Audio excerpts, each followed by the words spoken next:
এক ব্যক্তির মৃতদেহ উদ্ধারের ঘটনায় এলাকায় ব্যাপক চাঞ্চল্য ছড়িয়ে পড়ে বৃহস্পতিবার সকালে। ঘটনাটি ঘটেছে হুগলির আরামবাগ ব্লকের হরিণখোলার ছান্দা এলাকায়।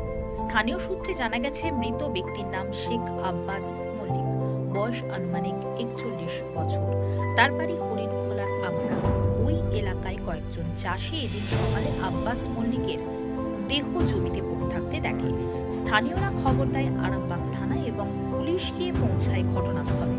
মৃতদেহ উদ্ধার করে ময়না তদন্তের জন্য পাঠায় আরামবাগ মেডিকেল কলেজ ও হাসপাতালের মর্গে। এই যে 2-4 বিঘে জমি আছে, তো এখানে সব বৈকাল কালকে 4 জন দেখেছে। এখানে কারা দেখেছে বলে না, এখানে বসে সব এরকম করছিল। মাঝে মাঝে ড্রিঙ্ক ফ্রিঙ্ক করে তো যে অবস্থায় ওকে মৃত্যুদেহটা পাওয়া গেল, তার শারীরিক আকৃতিটা কিন্তু অন্যরকম। তো আমাদের সন্দেহজনক হচ্ছে, হয়তো আমরা পুলিশকে ফোন করলাম। কি সন্দেহ করছেন আপনারা? ওই মুখ দিয়ে রক্ত উঠেছে, কপালগুলো এইগুলো ফেটেছে। যদি কোনো রকম শ্বাস প্রশ্বাসের কষ্ট হয়, কি চাপ হয়ে মরে, তাহলে নাক দিয়ে মুখ দিয়ে ব্লাড বেরোবে, তাহলে কপালের এইগুলো তো একটু ছেঁড়াছুড়ি দাগগুলো হবে কেন? ওই জন্য আমরা বডিটাকে আর বাড়ি দিয়ে গেলাম না, আমরা পুলিশকে কনফার্ম করলাম যে প্রশাসন এসে এটা দেখুক, পোস্টমর্টম হোক। তারপরে আমরা এখন এই পর্যন্তই আছি। এটা আমার ভাই, হ্যাঁ, আমি ওর বড়দা। আচ্ছা, হ্যাঁ, তো এই অবস্থা এখন পর্যন্ত। এখন কি চাইছেন তাহলে আপনারা?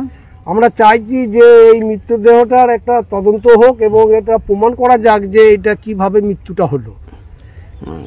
এই মৃত্যুটা কিভাবে হলো, কেন কিছু মুখের আকৃতি দেখে, দৃশ্যদর্শ থেকে আমাদের একটা সন্দেহ দানা বাঁধছে। যদি সে মদ খেয়ে এইভাবে তো মারা যেত, তার শারীরিক মুখের আকৃতিটা আলাদা, কিন্তু মুখের আকৃতিটা আপনারা ছবি তোলেন, দেখে আপনারা বোঝেন, সেটা হাইলাইট করে। প্রশাসন এসেছে, ওনারা এটা পোস্টমর্টমের জন্য হসপিটালে পাঠাচ্ছেন। ওনারাও বলছেন পোস্টমর্টম হোক, হলে আপনারা রিপোর্টটা পাবেন। শরীরে আরো কোনো এক জায়গায় এরকম আঘাতের চিহ্ন তো আছে, পায়ে হাতে ছেঁড়া আছে, আছে আঘাতের চিহ্ন তো আছে। হ্যাঁ, এবারে আমরা প্রশাসনের উপরে ভরসা করছি, পোস্টমর্টমের উপরে ভরসা করছি, তার সঠিক তদন্তটা যেমন হোক। আপনাদের অনুমান হয়তো অন্য কোনোভাবে মারা যেতে পারে। হ্যাঁ, স্বাভাবিকভাবে এটা আমরা ততটা মেনে নিতে পারছি না। কেন স্বাভাবিকভাবে মৃত্যু, তার শরীরে আকৃতিটা এইভাবে আসতে পারে।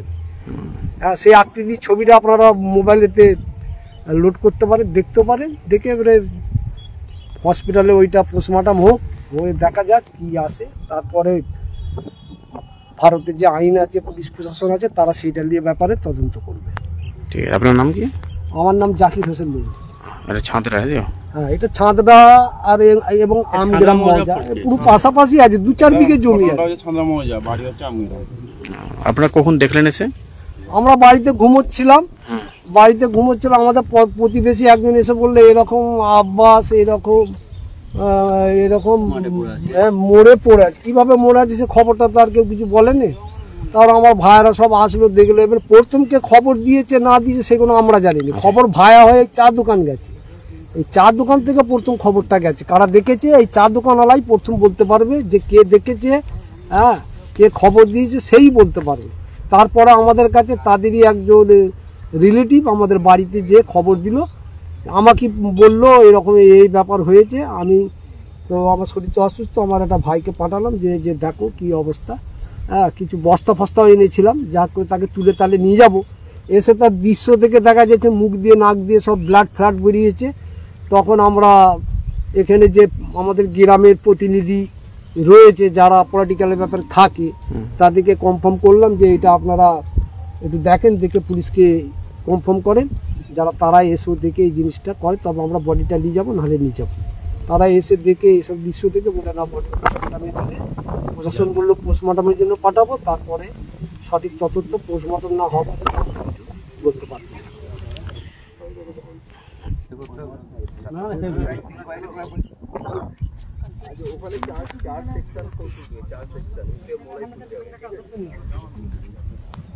ওকে বলে দাও ড্রাইভারকে 4 সেকশন ফোর্স তোলার জন্য। ওই কমপ্লেক্সে ঢুকে